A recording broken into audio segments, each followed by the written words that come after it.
She spent her childhood following her family of outlaws as they bounced from country to country, hiding from authorities. In today's DBL Spotlight, we chat with Cheryl Diamond.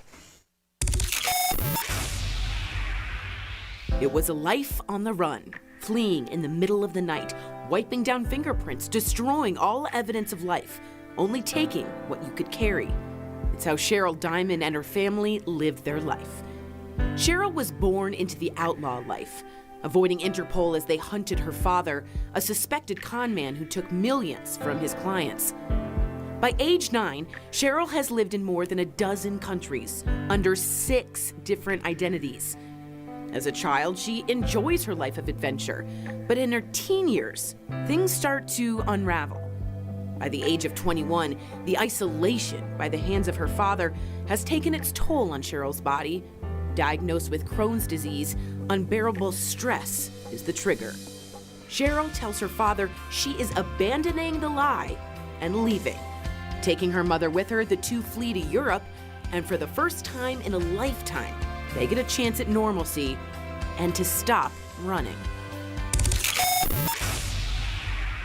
Cheryl, welcome to DBL. Now, your story should be a movie. Now, there's so many layers, so let's dive into it. First off, you didn't know your real name, your birthplace, or birthday growing up. How did that shape your childhood and your identity?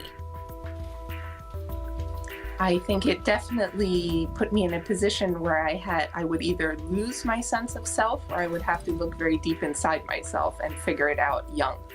Wow. And luckily, that's what I tried to do, but being born into a family of fugitives isn't easy. Your family is constantly on the move, on the run, evading authorities, but is there a story, like a scary getaway story that stands out amongst all of them? It's when we were hurtling down the Himalayas in a rental car in India and the brakes failed.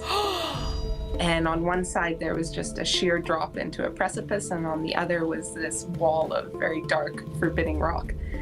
And I won't give it away, but somehow we survived it. And then by the time we got to the bottom of the mountain, it was midnight, and we were stopped by armed soldiers with guns for trying to cross the border. So that's just the beginning. Wow. Now, your family had a set of rules that they lived by. So can you tell us, what were they? It was called our Unbreakable Outlaw Code, and it was to never trust outsiders and always be loyal to your family and to be a criminal, but be a noble one. And it wasn't until I got older that I realized the most dangerous people weren't the ones chasing us, but they were actually my own family. Wow. Well, you know, you hid for over 20 years, and now you're out in the open. There have to be some lessons that translated between the life of staying in the shadows and now being out in the public. What would you say are the lessons that you've brought with you? For sure, it gave me the ability to feel comfortable in almost any situation, good or bad. And it also gave me a faith in myself that I know how I react under tremendous pressure or in situations where you have to make a split-second decision. And so, although the experience of growing up in that way definitely left scars, they're ones that I'm proud of now, and I think that's what makes all the difference, is how you wear it. And it helps to be that resourceful as well. Now, your dad and your sister are still on the loose. So do you feel safe or unsafe knowing that? I don't feel completely safe, that's for sure.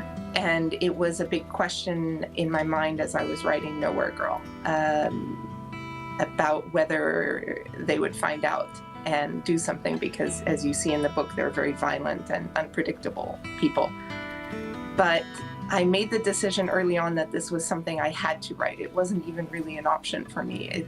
If you don't have a voice as a child, I think maybe that's why I became a writer. It's this urge to tell what happened and to bring it out into the light, because it was a very difficult, horrific story at times, but it was also absolutely magical and this adventure unlike anything people have heard. And so I did want to share both sides of the story, the magic and the darkness. To our DBL Nation, I'm sure you're super captivated, as am I. You can learn more about Cheryl's remarkable story, literally remarkable, by getting her book, Nowhere Girl, a memoir of a fugitive childhood. You can also check out her website, which I'm going to do. You can follow her on Instagram. Cheryl, I just want to thank you for opening up to us and trusting us, and for joining us today with that beautiful soul of yours that can walk through fire and come out the other side. So beautiful. Thank you, thank you, thank you. Thank you so much.